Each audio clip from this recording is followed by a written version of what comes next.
Nisargadatta Maharaş. Ben oyum. Bölüm 25. Bana tutunun. Hiç mutlu ya da üzgün oldunuz mu? Sevinci ve kederi biliyor musunuz? İstediğiniz gibi adlandırın. Bana göre bunlar sadece zihnin halleridir. Ve ben zihin değilim. Aşk bir zihin hali midir? Yine aşktan ne kastettiğinize bağlı. Arzu elbette bir zihin halidir. Ama birliğin idraki zihnin ötesindedir. Bana göre hiçbir şey kendi başına var olmaz. Her şey benliktir. Her şey benimdir. Kendimi herkeste ve herkesi kendimde görmek kesinlikle aşktır.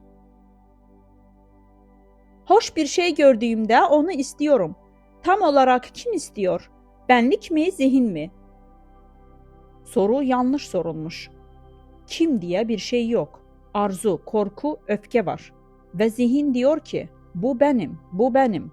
Ben veya benim denilecek hiçbir şey yok. Arzu, zihnin bir halidir. Zihin tarafından algılanır ve adlandırılır. Zihin algılanmadan ve adlandırmadan arzu nerede? Ama adlandırmadan algılamak diye bir şey var mı? Elbette. Adlandırma zihnin ötesine geçemezken algılama bilincin kendisidir. Birisi öldüğünde tam olarak ne olur? Hiçbir şey olmaz. Bir şey hiçliğe dönüşür. Var olan hiçbir şeydi. Hiçbir şey kalır. Elbette yaşayanlar ve ölüler arasında bir fark vardır. Siz yaşayanlardan ölülerden ise yaşayan olarak bahsediyorsunuz. Neden bir kişinin ölümüne üzülüyorsunuz da her gün ölen milyonlarca insanı umursamıyorsunuz? Bütün evrenler her an içe doğru çöküyor ve dışa doğru patlıyor. Ben onlar için ağlamalı mıyım? Bir şey benim için oldukça açık. Var olan her şey yaşar, hareket eder ve varlığını bilinçte sürdürür. Ve ben o bilincin içinde ve ötesindeyim. Ben onun içinde tanık olarak bulunuyorum. Ben onun ötesinde varoluş olarak bulunuyorum. Elbette çocuğunuz hasta olduğunda endişeleniyorsunuz değil mi? Telaşa kapılmam. Sadece gerekeni yaparım. Gelecek hakkında endişelenmem. Her duruma doğru bir yanıt vermek doğamda var. Ne yapacağımı düşünmek için durmam. Harekete geçer ve devam ederim. Sonuçlar beni etkilemez. İyi ya da kötü olmaları umurumda bile değil. Nasılsalar öyledirler. Eğer bana geri dönerlerse onlarla yeniden ilgilenirim. Ya da daha doğrusu onlarla yeniden ilgilenmeye başlarım. Herhangi bir şey yapmamda bir amaç duygusu yok. Olaylar onları ben yarattığım için oldukları gibi olur. Gerçekte hiçbir şey olmaz. Zihin huzursuz olduğunda tıpkı gölün huzursuz sularının ayı dans ettirmesi gibi Şiva'yı da dans ettirir.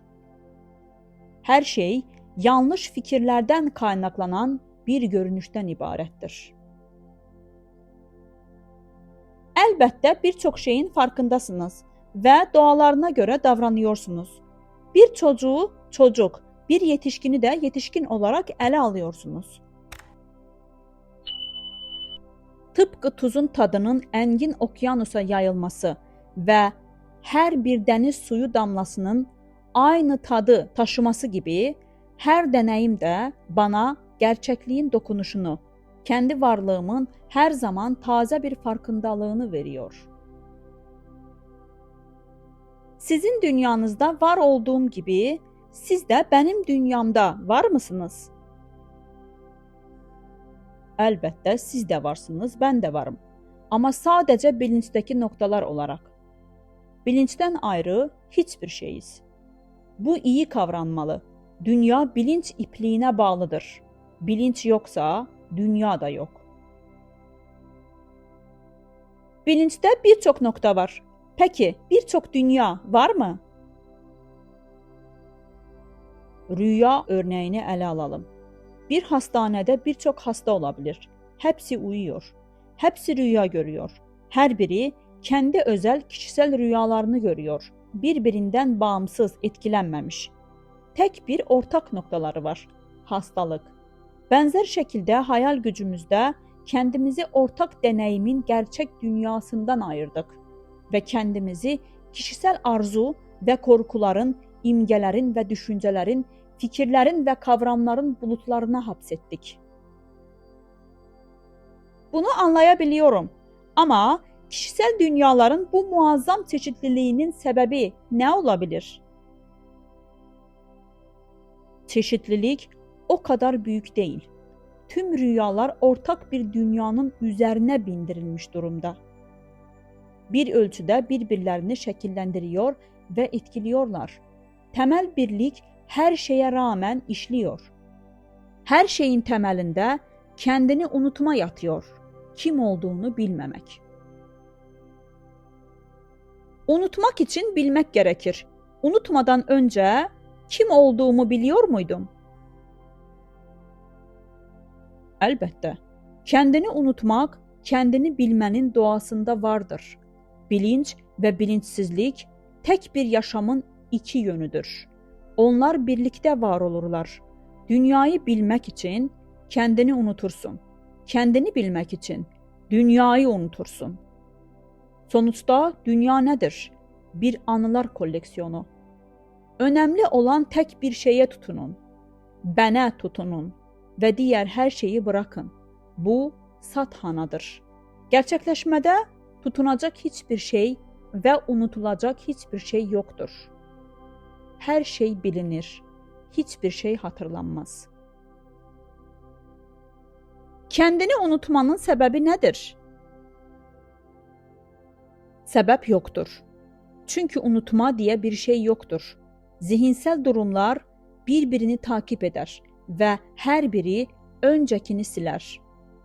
Kendini hatırlama bir zihinsel durumdur ve kendini unutma da bir diğeridir. Gece ve gündüz gibi birbirlerinin yerini alırlar. Gerçeklik ikisinin de ötesindedir. Elbette unutmak ve bilmemek arasında bir fark olmalı. Bilmemek sebep gerektirmez. Unutmak önceki bilgiyi ve unutma eğilimini veya yeteneğini varsayar. Bilmemenin sebebini araştıramayacağımı kabul ediyorum. Ancak unutmanın bir temeli olmalı. Bilmemek diye bir şey yoktur. Sadece unutmak vardır. Unutmanın nesi yanlış? Unutmak hatırlamak kadar basittir. Kendini unutmak bir felaket değil midir?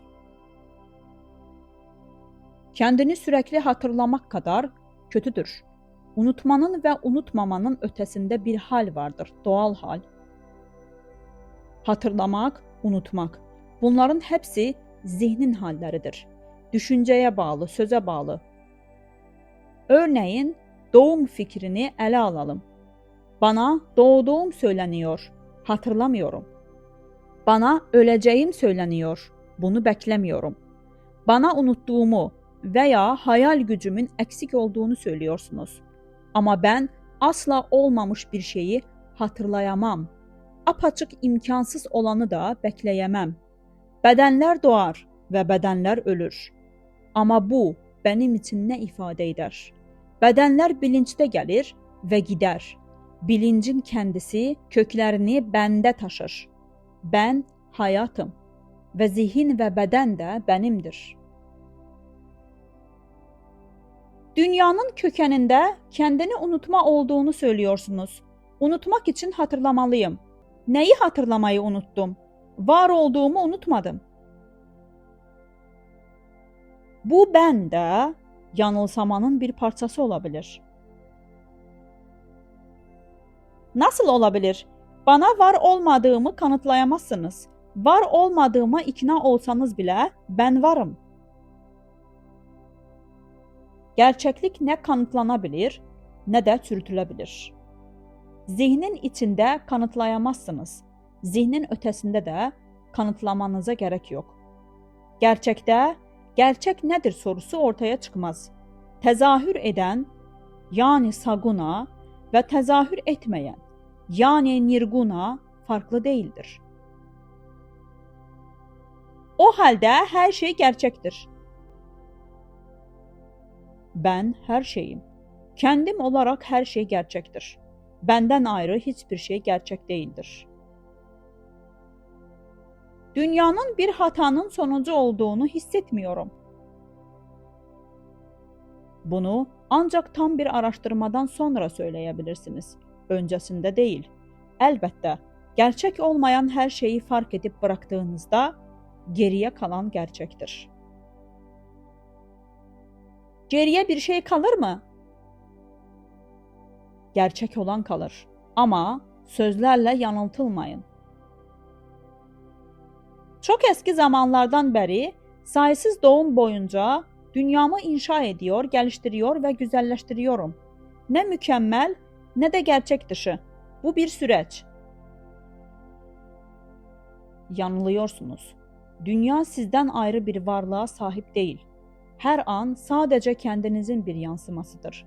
Onu siz yaratırsınız ve siz yok edersiniz. Ve onu yeniden geliştirilmiş olarak inşa ederiz.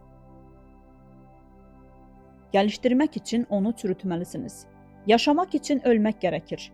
Ölüm dışında yeniden doğuş yoktur. Sizin evreniniz mükemmel olabilir. Benim kişisel evrenim gelişiyor. Kişisel evreniniz kendi başına var olamaz. Sadece gerçeğin sınırlı ve çarpıtılmış bir görünümüdür. Geliştirilmesi gereken evren değil, sizin bakış açınızdır. Siz nasıl görüyorsunuz? Burası bir dünya dramasının oynandığı bir sahnedir. Önemli olan performansın kalitesidir. Oyuncuların ne söylediği ve ne yaptığı değil, nasıl söylediği ve yaptığıdır. Bu lila yani oyun fikrini sevmiyorum. Dünyayı daha çok bizlerin inşaatçı olduğumuz bir çalışma alanına benzetmeyi tercih ederim. Çok ciddiye alıyorsunuz. Oyun oynamanın neresi yanlış? Sadece tam, purna olmadığınız sürece bir amacınız vardır. O zamana kadar amaç tamlık, mükemmelliktir. Ama kendinizde tam olduğunuzda, iç ve dış dünyanızla tamamen bütünleştiğinizde evrenin tadını çıkarırsınız. Onun için emek harcamazsınız. Parçalanmış olanlara çok çalışıyor gibi görünebilirsiniz ama bu onların yanılsamasıdır. Sporcular muazzam çabalar sarf ediyor gibi görünürler. Oysa tek amaçları oynamak ve gösteriş yapmaktır. Tanrının sadece eğlendiğini, amaçsız bir eylemde bulunduğunu mu demek istiyorsunuz? Tanrı sadece doğru ve iyi değil, aynı zamanda güzeldir. Satyam, Shivam, Sundaram. Güzelliği yaratır. Bunun keyfi için. Öyleyse güzellik onun amacıdır. Neden amacı devreye sokuyorsunuz? Amaç, hareket, değişim, kusurluluk duygusunu ima eder. Tanrı güzelliği hedeflemez. Yaptığı her şey güzeldir. Bir çiçeğin güzel olmaya çalıştığını mı söylüyorsunuz? Doğası gereği güzeldir. Benzer şekilde Tanrı mükemmelliğe ulaşma çabası değil, mükemmelliğin ta kendisidir. Amaç güzellikte kendini gerçekleştirir.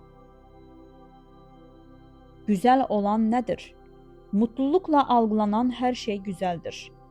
Mutluluk, güzelliğin özüdür. Satchit Ananda'dan bahsediyorsunuz. Benim var olduğum apaçık ortada. Bildiğim apaçık ortada. Mutlu olduğum ise hiç de apaçık ortada değil. Mutluluğum nereye gitti? Kendi varlığınızın tamamen farkında olun ve bilinçli olarak mutluluk içinde olacaksınız. Çünkü zihninizi kendinizden uzaklaştırıp olmadığınız şeylere odakladığınızda iyi olma hissinizi kaybedersiniz. Önümüzde iki yol var. Çaba yolu, yani yoga marga ve kolaylık yolu, hoga marga. İkisi de aynı hedefe, kurtuluşa götürür. Hoga'ya neden yol diyorsunuz? Kolaylık size nasıl mükemmellik getirebilir? Mükemmel feragat eden yogi gerçeği bulacaktır. Mükemmel zevk alan Pogi de oraya ulaşacaktır. Nasıl olabilir? Çelişkili değiller mi? Uç noktalar buluşuyor. Mükemmel bir Pogi olmak, mükemmel bir yogi olmaktan daha zordur. Ben mütevazi bir insanım ve değer yargılarında bulunamam.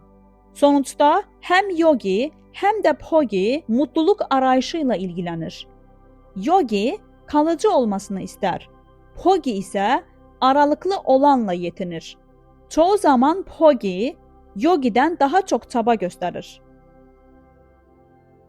Uğruna çabalayıp emek harcamanız gereken mutluluğunuzun değeri nedir? Gerçek mutluluk kendiliğinden ve zahmetsizdir.